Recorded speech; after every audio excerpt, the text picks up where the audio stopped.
Hey there, true believers. You're watching/listening to NOMS, Nerding Out with Matches and Shannon.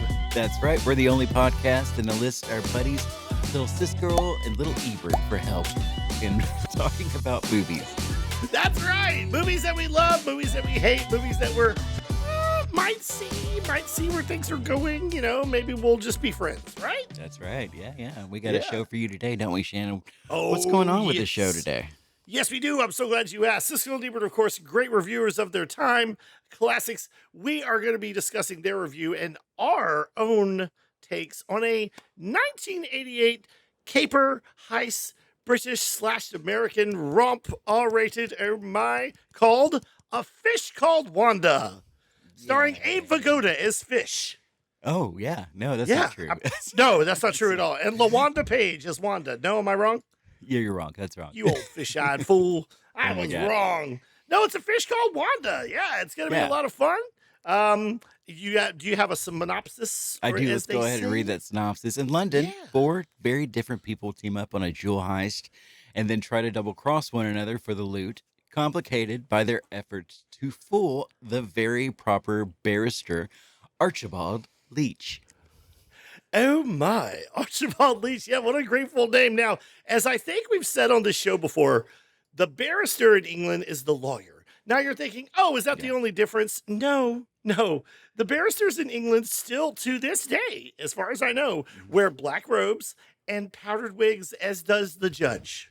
Yeah. And that is they're kind of a specific law, aren't they? Or maybe, I don't know. Oh, I don't know. I thought barristers were just in general lawyers. My roommate's a lawyer and said something about it, and I can't remember. Is he now, British? But no. Oh, okay. Just knows a lot of crap. Nice. Yeah. Well, my father-in-law was a lawyer, now a judge. So, yeah. Oh, really? Yeah. That's So cool. if I do anything, I'm watching out. Yeah, no. That's right. Don't get let a me jail-free card right there. Come on. I don't know about that. Let me tell you, I was super nervous meeting him the first time. I was like, your dad's the what? Yeah. Shannon, who's never done anything wrong in his life, is like, oh my God. I know. I'm still. It's like could you're go not. to prison. Yeah. This is it. This is the crumbling of my dynasty. That's how it is, though. Yeah. It is. But yeah, this is going to be a fun little romp from 1988, I believe. It is. A lot goes. There's a lot to this movie. There is a lot. It can be complicated at times, as well as rewarding. Yes, it is. It is layered. You've got Americans and British teaming up, as we always like to do, just like World War II. Yeah, because it is a John heist. Cleese comedy, and I didn't realize that for a long time. He wrote it. Yeah. He wrote the comedy. That's true. There's a few fun facts about this movie we're going to cover later. One, did this movie have two directors? And another thing, did someone die because of this movie? Did this movie kill someone? Besides the fish. I'm just kidding. Spoilers! It wasn't a fish. But yeah, let's talk about the movie. We do know one fact here that is like they had two scenes in mind when they were coming up with this movie. Did you know this? Oh, okay. No, tell me. They had an idea of someone who had such a bad stutter that he couldn't get the words out that he needed to, and it was very important for him to say these things. And then they had someone being run over by a steamroller. That was the two main ideas. It. Yeah. That's what started this movie that became one of the biggest comedies of all time. Like, a huge hit. It made something like $200 million at the box office. That's crazy. It did. It was huge. I think it's still loved to this day. And we'll tell you later. Marvel today. Like, I know, right? That's a small movie at Marvel. Yeah. We this movie won some awards. It was nominated for a lot of awards. We'll let you know more about that. Of course, John Cleese, being one of the greatest British comedians of all time. Also, he was a member of some little, I don't know, rinky-dink troupe called the Monty Pythons or something like that. Something like that. Yeah. The person who plays Ben was also Monty Python member. Ken. Yes, that was Ken. Michael That's Palin. it. Yeah. It stars John Cleese, Michael Palin, the wonderful Kevin Kline, the very sexy, even to this day, I'm just going to say it, Jamie Lee Curtis. She's about to be the sexiest Jessica Fletcher we ever saw in the new Murder, She Wrote movie. So I'm kind of excited. There's a movie? Well. I thought it was a show. No, it's a movie. I think it's a movie. They're rebooting like a movie or something. So yeah. Yeah, it's kind of weird to think Jamie Lee Curtis is now Angela Lansbury's age and range. Because when I grew up, I mean, she was quote unquote old when I was growing up, but she was sexy, you know? Yeah. The famous what was it? The Arnold Schwarzenegger movie, where True Lies. True Lies, where she does her little dance tease or whatever. Oh wow, yeah. It made every young boy feel something for a middle-aged woman at the time, I guess. Which is funny because it was originally written for Arnold Schwarzenegger's strip, and she was. I'm kidding. That would have been. All right, there we go. You like what I know you you're see? kidding. I am kidding. Oil me up. But let me tell you this: we're going to find out what Siskel and Ebert thought about this movie. What do you think they thought about it? I mean, it was such a hit at the time. I can't imagine them not liking it, but Right? because it was immediately a hit, it wasn't like, Yeah. it came out and then a few years later, people were like, "Oh my God, that was a great movie," But No, they yeah. keep being their own little worlds and their own little heads about movies, and that's kind of why I like them. They don't go based on what everyone's feeling at the time, True. But just on what they're feeling at the time. well, that's true. And that's good. You got to go against the grain. I Yeah. do feel like the general consensus at the time was that every critic loved this. This was considered like, Yeah. award-worthy comedy. Because it's a little, There's some it's a. great parts in it, but it's not my favorite. I don't know why. I got you. I got The you. really great parts of this movie, We're but gonna it's talk about kinda that. dry. I don't know. Okay, I thought it was a bit over the top. Maybe there's a little bit of both. It's over the There's room top. for It's a both. little dry. Dry yeah. and soggy. Yeah. Yeah. We will talk about the stuttering thing. We'll talk about that. We'll talk about casting. We'll talk about all kinds of fun stuff. I think Siskel and Ebert are really going to like this movie. But again, I have been wrong because I thought Ebert was going to hate Deep Blue Sea. And he, Yeah, like I me, was- thinks it's the greatest movie of all time. No, he did not say that. Yes, he not did. say He goes, I agree with the little guy in Arkansas that this is the greatest movie of all time. Move over, Jaws. This Move is over, where we're gonna Jaws. put the reel of what he actually said if you have it, Shannon, because Cut. I mean we Cut. probably won't. All It right. is funny well, because like my parents rented this movie, and I gotta remember it was like 88, 89. So I was still like not a teenager yet. And I remember watching it with them because occasionally an R-rated movie would slip into the Watson living room with all of us watching it. And that was back when some R-rated movies were like, heavy PG-13 would be now, But about 20 minutes into it, when Jamie Lee Curtis tells Kevin Kline, even if you were my brother, I'd still want to freak you. My mom says, okay, oh no, really? why don't you go play in your room? So you didn't even get to like finish it? No, mom and dad finished it. I watched it years later. I was like, that's fine. I'm going to play Nintendo. Yeah, that's fair. Okay, yeah. Yeah. All right, let's you ready? Find out. Let's find out who loves Wanda. Let's do it.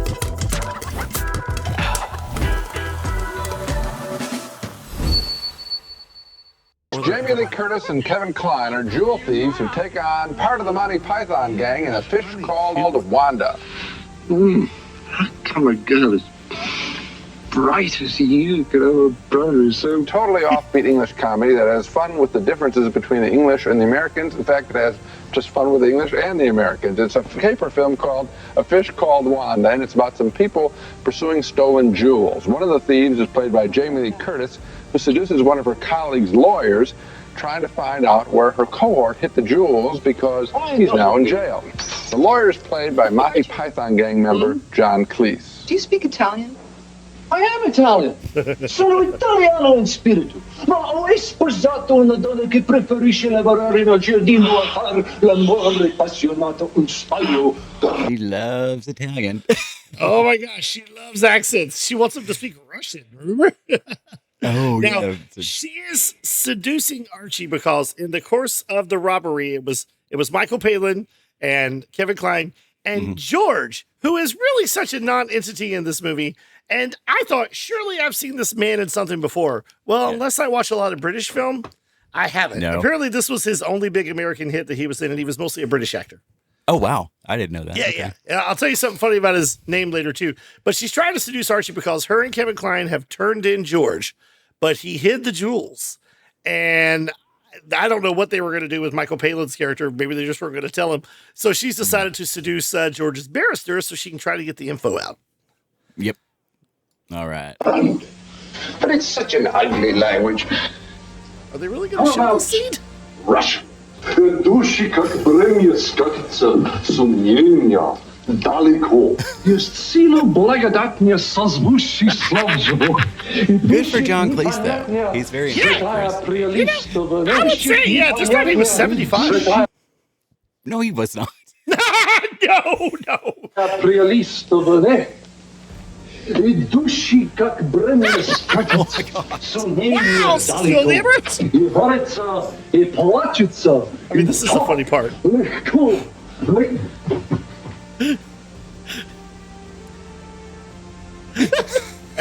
Oh my. Wait, are they going to show it? Here we go. Also in on the heist is Kevin Kline, pretending to be Curtis. That was really good. Oh, Did you see, notice there when you Kevin go. Kline was speaking Italian, he was mostly just saying like things off an Italian menu. Like, Yeah, basic words like lasagna, ravioli. it was pretty funny. We'll talk about Kevin Kline's character too, how it's just probably one of the best characters in a comedy ever.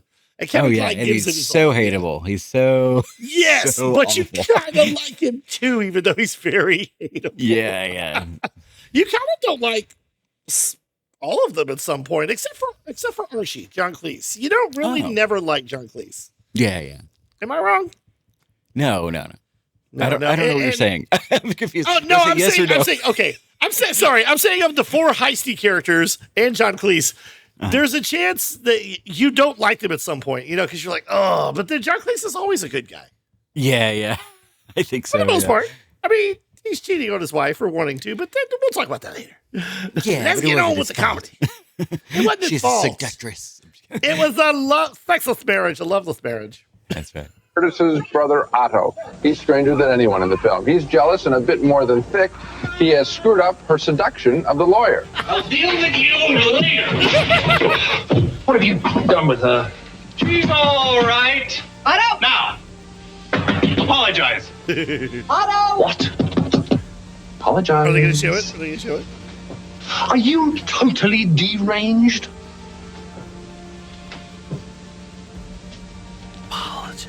Apologize.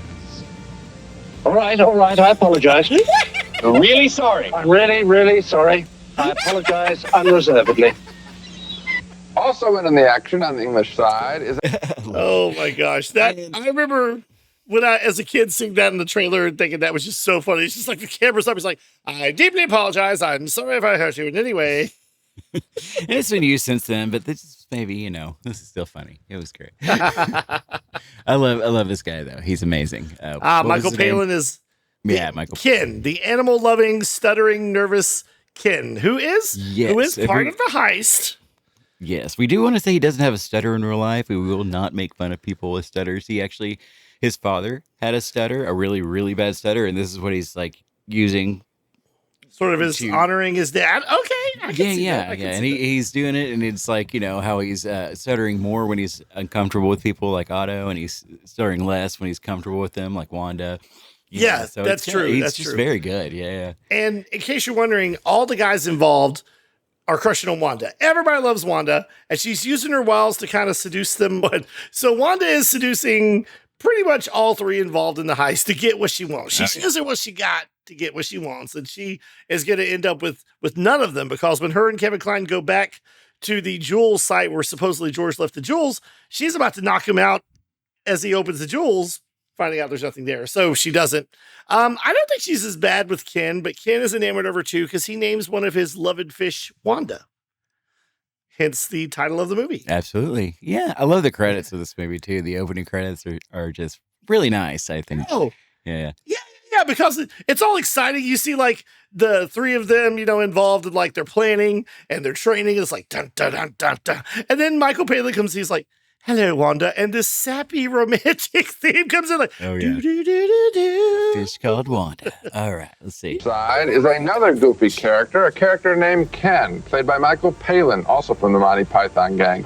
He too has his oddities, including a stutter as well as a great love for fish, especially one named Wanda. George back yet? No, he had to go to the Oh, Kevin Kline. Well, that's quite a stutter you've got there, Ken. It's all right. It doesn't bother me. This movie has some very bold jokes in the best tradition of the Monty Python troupe.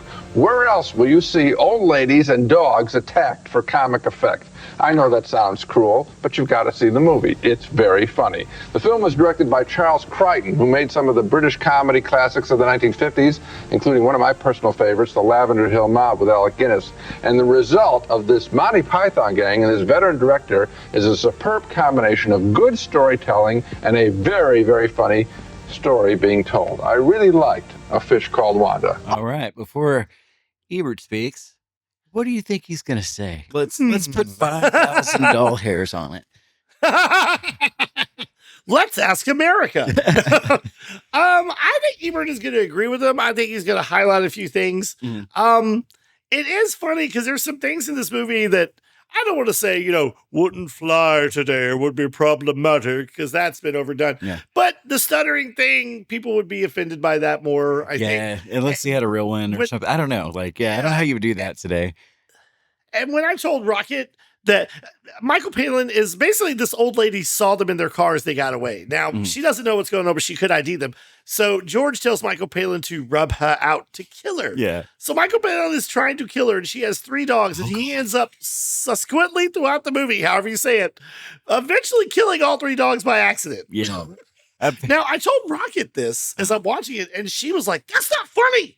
That is not funny at all. She was very upset about this. Yeah, a lot of people don't like it. Like they say the number one rules in storytelling are don't kill animals and don't do this or don't, that's a big one. Right, but, right. They Kids are always on the fence. They had to do it in a comical kind of way here, like a Looney Tunes type kind of way.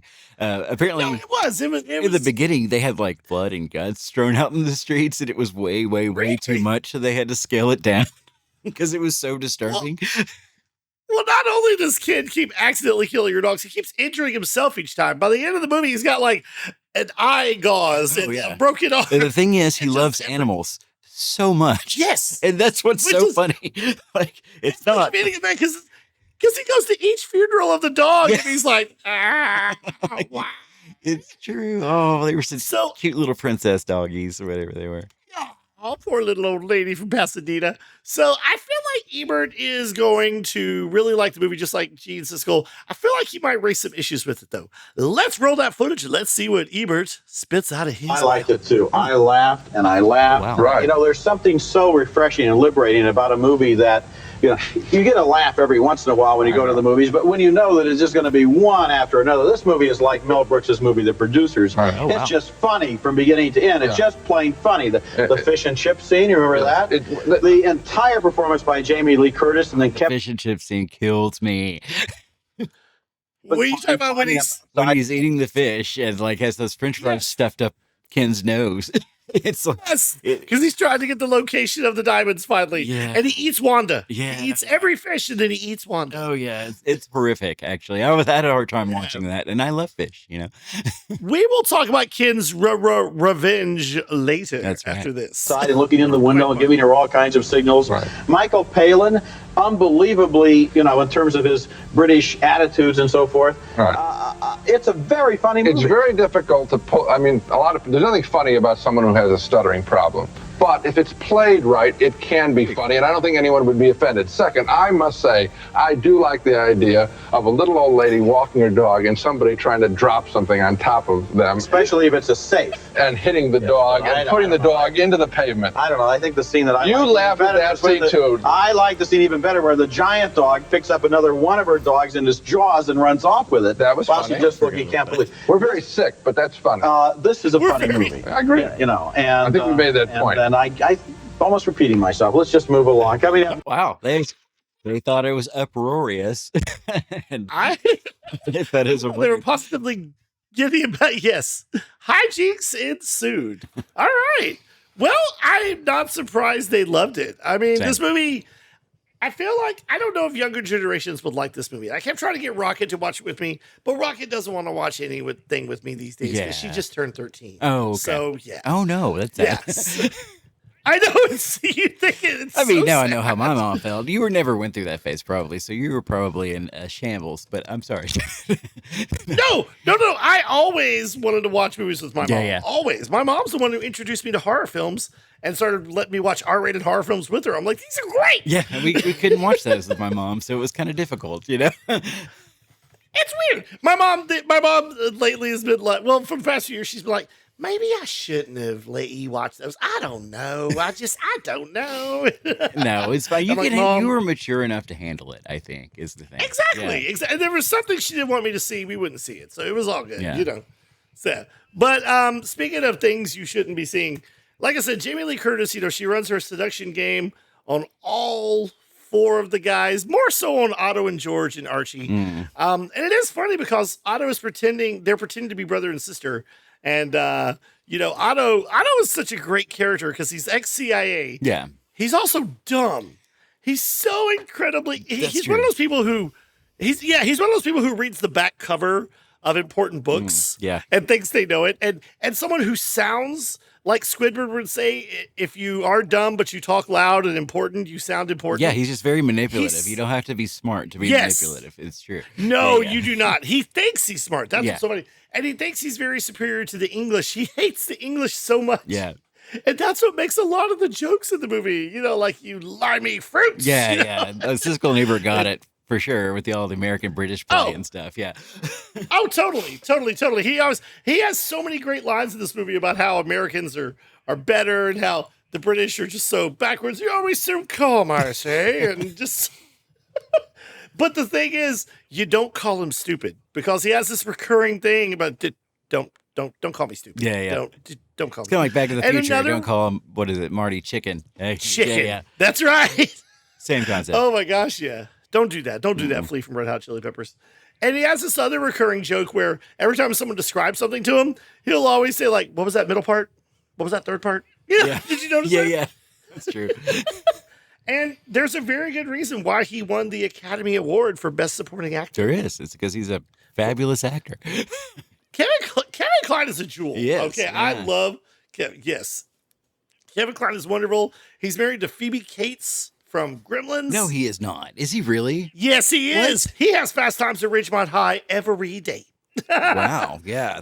Yeah, they've been married since the late 80s, probably. Interesting. Okay. But anyway, so the director of this movie was Charles Crichton, like they said. And Charles Crichton was really old by the time this movie was filmed. And John Cleese had wanted to make a movie with him forever. So the studio insisted that John Cleese be a phantom second behind-the-scenes director with Crichton because they were afraid of his age. Really? That he would be like, that he would just like stare off into space and be like, oh, blimey, horse meat where they reign in Spain. So John Cleese was kind of like his backup director. But apparently John Cleese bought him a shirt to wear on the set that said, and I wrote it down here, it said, age and treachery will always overcome youth and skill. Oh. And Charles Crichton was nominated for Best Director at the Oscars. He did not win. Really? Okay. Cleese was, his script was nominated for Best Screenplay. Oh, did you know where his name, Archie Leach, came from? I do, but tell the audience, this is a great fun fact. It is. Yeah. Archie Leach was actually Cary Grant's real name. And he was born right down, John Cleese was born right down the street from where Cary Grant was born. And he said this is the closest he could ever get to being him. So. That's right. Yeah. He took the name Archie Leach. I think that's so great. Jamie Lee Curtis is so good in this movie. Here's the funny thing I noticed. So the guy playing George, I wrote his name down, and so his character's name is George Thomason, right? Yeah. Okay. Would you like to know the actor's name? Yes. Tom Georgeson. I'm not making that up. That is like. Did they do that on purpose? That is like. I don't know. Maybe They had to have. That had to be the joke. They had to have. That's amazing. Oh my gosh. Yes. I mean, it's so funny. That sounds like something you do if you were pressured. Like, no, my name's not Shannon Watson. It's Watson Shannonson. True. Yeah. Yeah. Yeah, that was his name. And he's kind of a non-entity in the movie. I mean, he is one of the robbers and he is in jail awaiting trial for thievery. And by the way, those are some real low security courts and jails in England they're depicting. Did you notice that? Yes. Like there's hardly any guards, and George is able to slip a piece of paper to Ken, to tell him to kill the old lady. Oh. Yeah, it's very weird. Yeah. I will say this. Did this movie kill someone? Is it responsible for someone's death? Let me tell you what I have found to out. say yes, because you're asking this question. Well, check this works The out. answer couldn't be no. It didn't happen. Yeah, right. No, not at all. But it did rob a bank, funny enough. A Danish audiologist named Ole Benson, he died while laughing during a screening. And newspapers started to report that he died from laughter. But the official cause of death was heart fibrillation, which may have been caused by an increased heart rate due to extended laughter. Cleese considered using the event for publicity, but he decided that would be in bad taste. Could you imagine? Wow. The only comedy that's ever killed someone. Yeah, I did read about that last week when we were supposed to do the podcast, but I forgot. I completely forgot about that. I lost my notes and everything. Like, I had to start over. Oh, it's a good time. That's funny. Yeah, you're like Green Day with American Idiot. They were going to do a whole new album, and someone stole it. It's true. Really? I didn't know.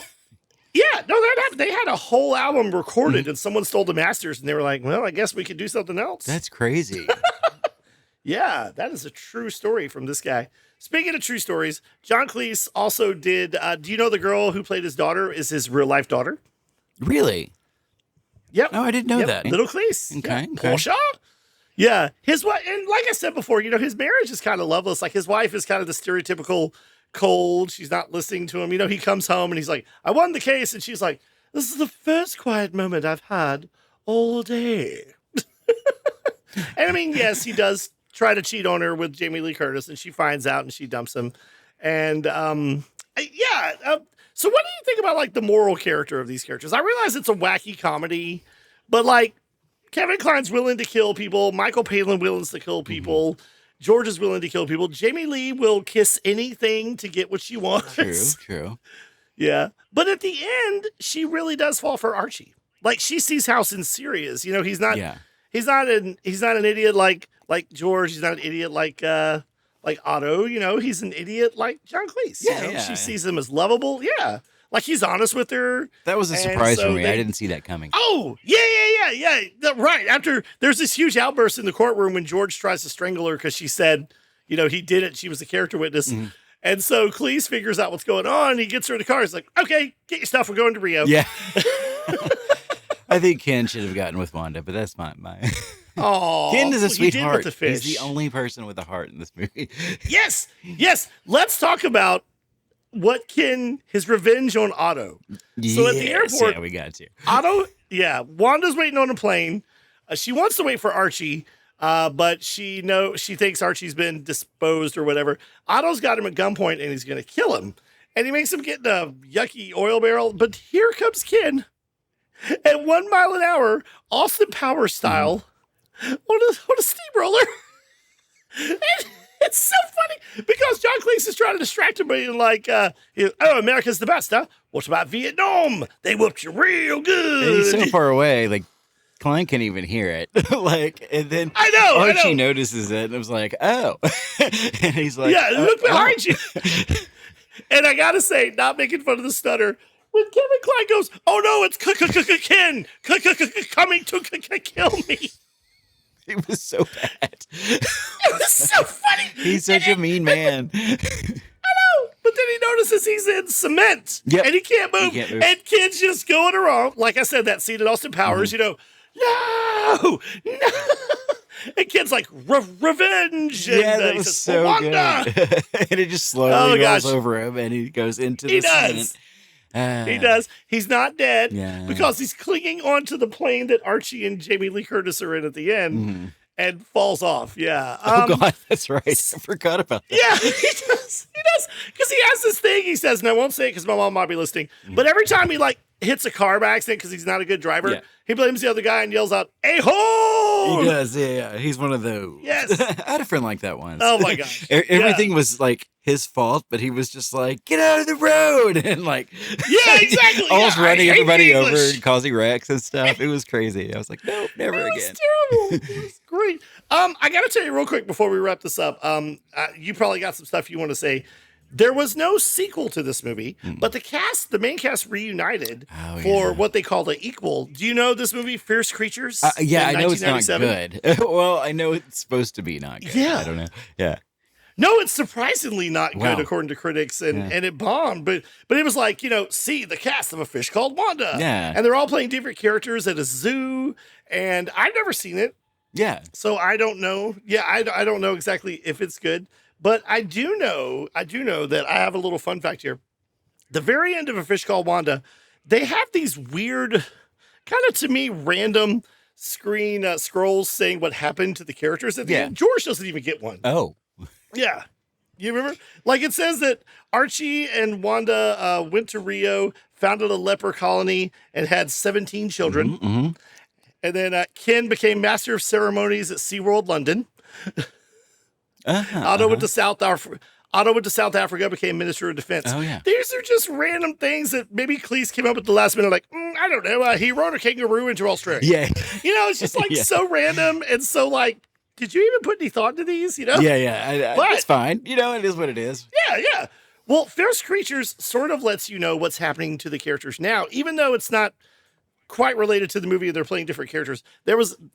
This is a long stretch here. Mm-hmm. There was a novelization of Fierce Creatures where someone is writing to a friend saying what happened to the other characters from Fish Called Wanda. Archie and Wanda are still living happily in Rio, and Wanda enjoys having a new child or multiple children each year. Otto visited them once, having left South Africa after Nelson Mandela's election and the end of the apartheid. He's looking for like-minded individuals to form a similar group of National Socialists. They're always happy when Otto leaves.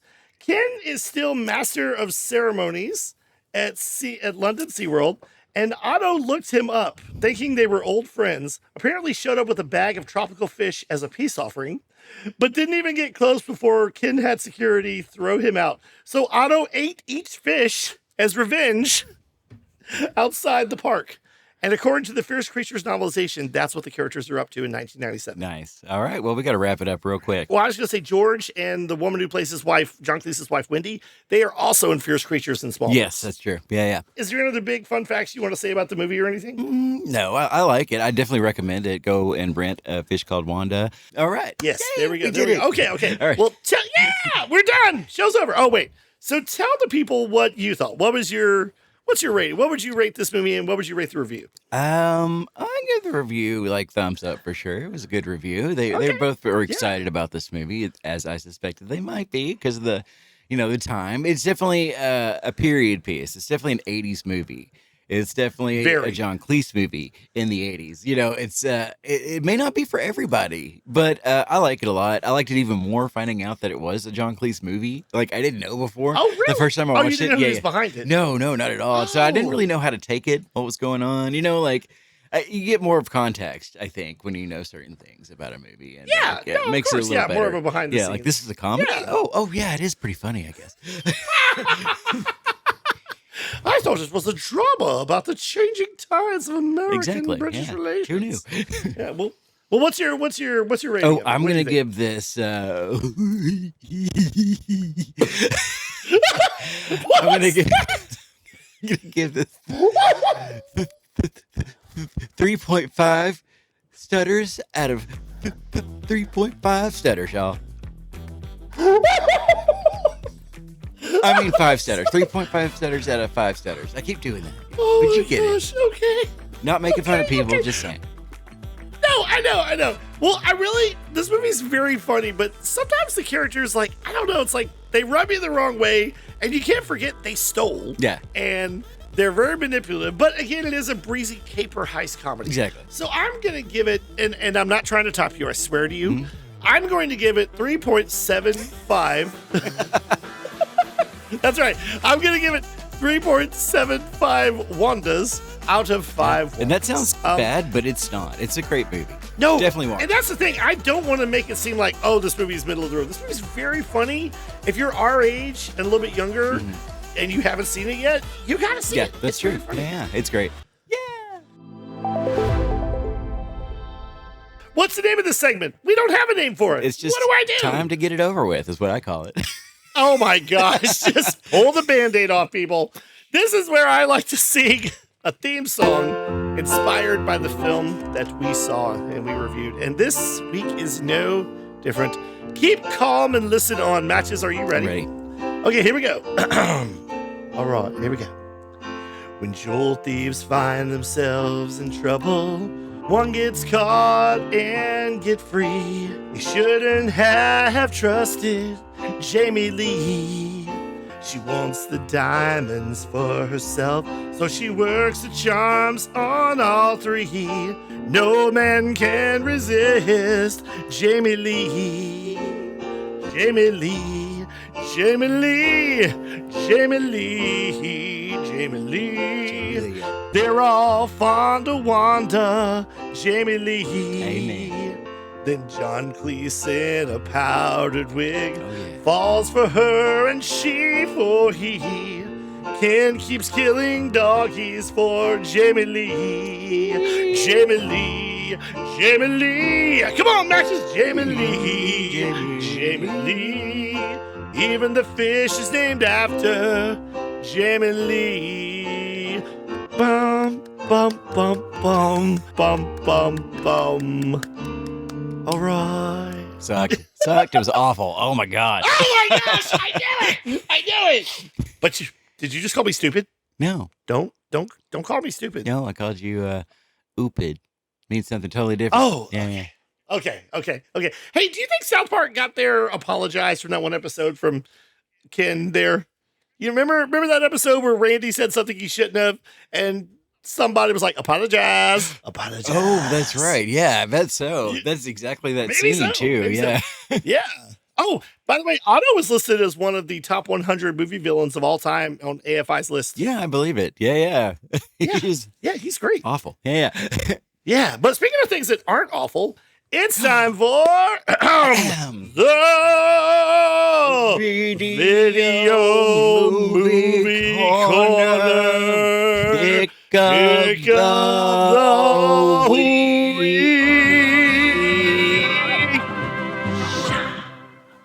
Video movie corner pick of the week matches. That's right. That's your name.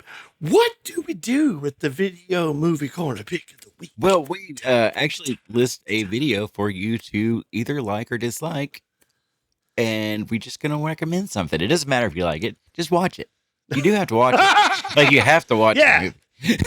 Come on, man. Person up and just watch the movie. Yeah, we watched this movie. We wrote notes on it and everything for you. Yeah. Least you could do. A script. Read, watch please. The Boys movie. Please watch the movie. It's just a simple request. That's all. All right. Nice. All right. My video movie pick of the week is a recent movie from 2016, 2017. It is unlike other films we have talked about. I love a good faith-based Christian film if it's done well. And this is my remission is The Resurrection of Gavin Stone. The Resurrection of Gavin Stone posits a wild child movie actor who goes a little too far and breaks rules, and because of that, his probation requires him to do community service, which he does at a local church. This is a real movie. Seeing that this is a real movie. I've never seen this. Nope, Why have I never seen this? Okay. I don't know. It was in theaters. I mean, it didn't have as big a campaign as others, but yeah. So and while he's working in the movie, he sees that they are putting on a nativity play, as churches are often to do.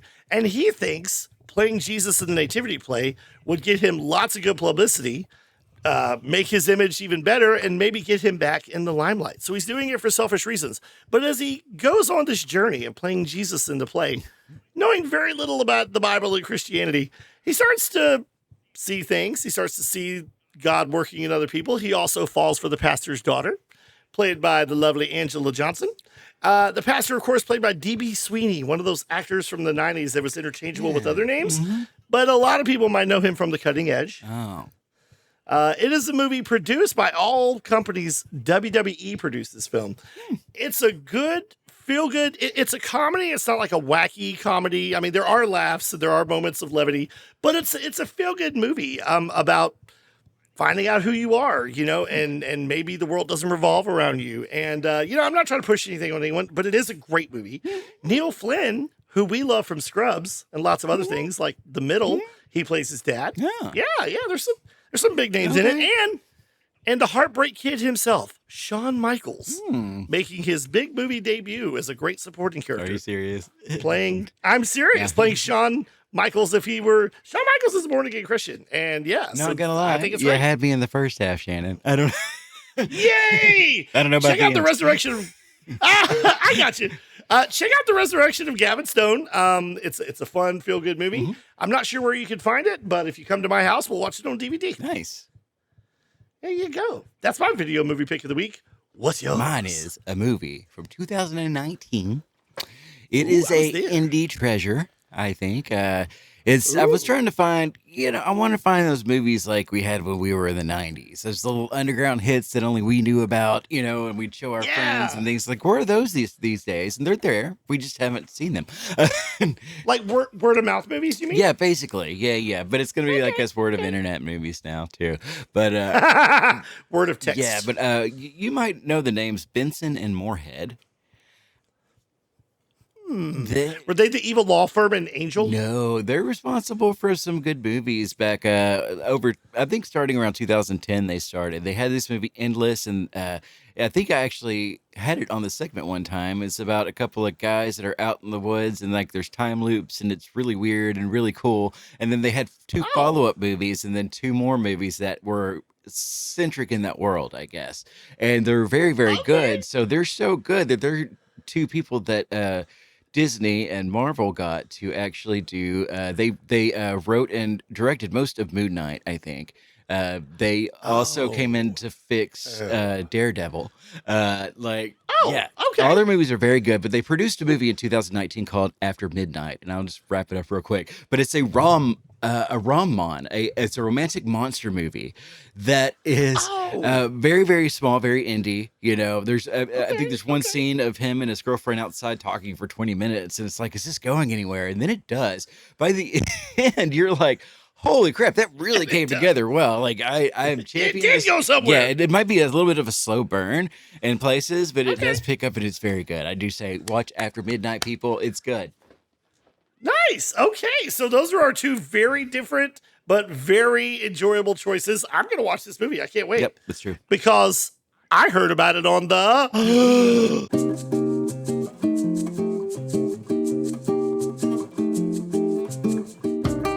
Oh, now that's what I call a sticky situation. That was a good show, don't you think? It was a very good show, Shannon. It was. And here's the thing about the show. I hope that you like it and don't smell anything fishy. Matthew quit the podcast, only to rejoin it minutes later. He now works days at Golden Corral as a sneeze guard, while at night playing euphonium in a Chris Gaines hybrid Slayer cover band. He and his lovely model wife, who's also a missionary, has 17 kids. Shannon went on to great fame and fortune. In 2046, during a spicy movie live stream, Shannon was famously and immediately canceled for announcing his top 10 sexiest episodes of Law & Order SVU. When asked for comment, Shannon said, "I'm not even mad. I'm kind of impressed." Shannon? Shannon, are you still frozen? Okay, well, that was our NOMS podcast for the week. If you guys want to, go ahead and like and subscribe. We would really appreciate it. Leave a comment down below wherever you're watching this, because that helps us. It really helps us, and we really want you to do that. If you like us, say so. If you hate us, say so. But you can also email us at nomspodcast@gmail.com for nomspodcast. That was Shannon over there. Wait, over there. And I have been Matches. Thank you. Don't jack it on my breath! Don't jack it on...